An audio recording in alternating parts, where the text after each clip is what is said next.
নমস্কাৰ network marketing বুলি ক'লে আপুনি জাপ মাৰি দিয়ে নেকি নেমাৰিব ৰ'ব মই যিখন কিতাপৰ বিষয়ে আজি সাৰাংশ ক'বলৈ ওলাইছোঁ সেই কিতাপখন যদি আপুনি সম্পূৰ্ণৰূপে শুনে তেনেহ'লে কিন্তু আপোনাৰ নেটৱৰ্ক মাৰ্কেটিঙৰ ওপৰত যিটো ভ্ৰান্ত বুলিয়ে কৈছোঁ যিটো ভ্ৰান্ত ধাৰণা আছিল সেইটো তৎমুহূৰ্তত নাইকিয়া হৈ যাব গতিকে ভিডিঅ'টো আপুনি সম্পূৰ্ণ শেষলৈকে চাব আৰু কিতাপখন লিখকে 10টা অধ্যায়ত সম্পূৰ্ণ কৰিছে আৰু তাতে এটা সুন্দৰ পাতনি আছে আৰু মই প্ৰতিটো অধ্যায়কে অসমীয়াত সাৰাংশ হিচাপে প্ৰকাশ কৰিম লগতে পাতনিটোও কম আজি মই পাতনিটোৰে আৰম্ভ কৰিম গতিকে ভিডিঅ'টো স্কিপ নকৰাকৈ শেষলৈকে চাব আৰু মোৰ চেনেলটো ছাবস্ক্ৰাইব কৰিবলৈ নাপাহৰিব লাইক কমেণ্ট আৰু শ্বেয়াৰ কৰিব তো আপুনি যদি অলৰেডি নেটৱৰ্ক মাৰ্কেটিঙৰ লগত জড়িত হৈ আছে তেনেহ'লে এই কিতাপখন কিন্তু আপোনাৰ কাৰণে এখন হাতপুথিৰ দৰে হ'ব আৰু যদি আপুনি নেটৱৰ্ক কৰিম বুলি ভাবি আছে তেনেহ'লে কিতাপখন কিন্তু অতি সোনকালে আপুনি পঢ়ি তাৰ ওপৰত আপোনাৰ ধাৰণাটো স্পষ্ট কৰি ল'ব কিতাপখনৰ পাতনিটোত লিখকে এগৰাকী মহিলাই তেওঁলৈ লিখা এখন চিঠিৰে আৰম্ভ কৰিছে চিঠিখনত মহিলাগৰাকীয়ে উল্লেখ কৰিছে যে মহিলাগৰাকীৰ স্বামীয়ে এটা নেটৱৰ্ক বিজনেছৰ লগত জড়িত হৈ আছে যোৱা 1 বছৰ ধৰি আৰু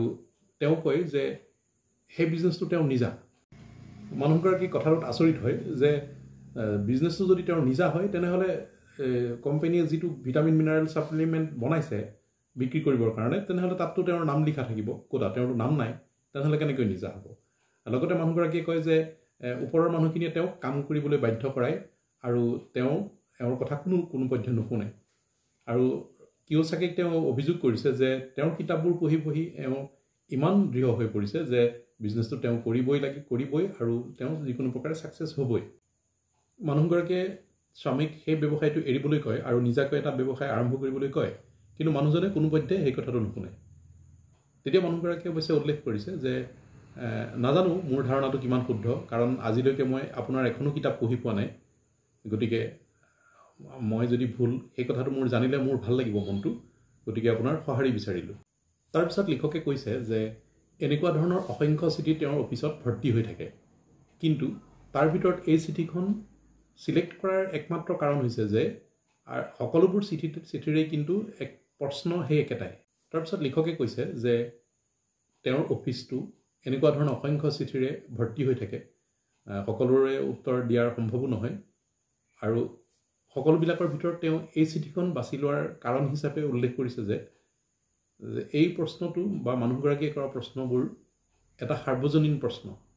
গতিকে তেওঁৰ উত্তৰটো দিলে সকলোৰে কাৰণে হৈ যাব আৰু লগতে তেওঁ আৰু এটা কথা উল্লেখ কৰিছে যে মানুহগৰাকীৰ মুকলিমূৰীয়া মনটো তেওঁ অত্যন্ত শলাগ লৈছে এইখিনিতে লিখকে সকলোলৈকে এটা মেছেজ দিছে মেছেজটো এনেকুৱা ধৰণৰ তেওঁ কৈছে যে আজিৰ এই দ্ৰুত পৰিৱৰ্তনশীল সমাজখনত মুকলিমূৰীয়া মনৰ স্বভাৱ থকাটো এটা অতি গুৰুত্বপূৰ্ণ বিষয় তাৰপিছত লিখকে উল্লেখ কৰিছে যে তেওঁ নিজেই কিন্তু নেটৱৰ্ক ব্যৱসায়ত নাছিল নাইবা তেওঁ নেটৱৰ্ক ব্যৱসায়ৰ যোগেদি ধন ঘটাও নাছিল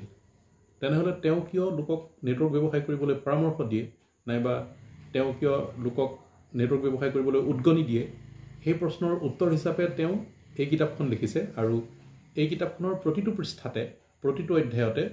মানুহে বিচাৰি থকা প্ৰশ্নবিলাকৰ উত্তৰ পাব আৰু লগতে উক্ত মানুহগৰাকীৰ চিঠিখনৰ উত্তৰ কিন্তু তেওঁ পাই যাব গতিকে তেওঁ এই কথাখিনি কিতাপ আকাৰে লিখি দিলে যাতে সকলোৱে উত্তৰখিনি বিচাৰি পায় আৰু তেখেতে আৰু এটা কথা উল্লেখ কৰিছে যে হয় তেওঁ বিশ্বাস নকৰে যে নেটৱৰ্ক ব্যৱসায়টো সকলো মানুহৰ কাৰণে সম্ভৱ হ'ব যিসকলে ইতিমধ্যে নেটৱৰ্ক ব্যৱসায়ৰ লগত জড়িত হৈ আছে তেওঁলোকে ইতিমধ্যে যিখিনি জানিছে এই কিতাপখন পঢ়াৰ পিছত সেইখিনি কিন্তু দৃঢ় হ'ব আৰু যদি কোনোবাই নতুনকৈ নেটৱৰ্ক ব্যৱসায় আৰম্ভ কৰাৰ কথা ভাবিছে তেনেহ'লে এই কিতাপখন পঢ়াৰ পিছত তেওঁ ইয়াৰ পিছত লুকাই থকা সুযোগ আৰু ই দিব পৰা মূল্য তেওঁ বুজি পাব যিটো প্ৰায় বহু মানুহে বিচাৰি নাপাব বা বুজি নাপাব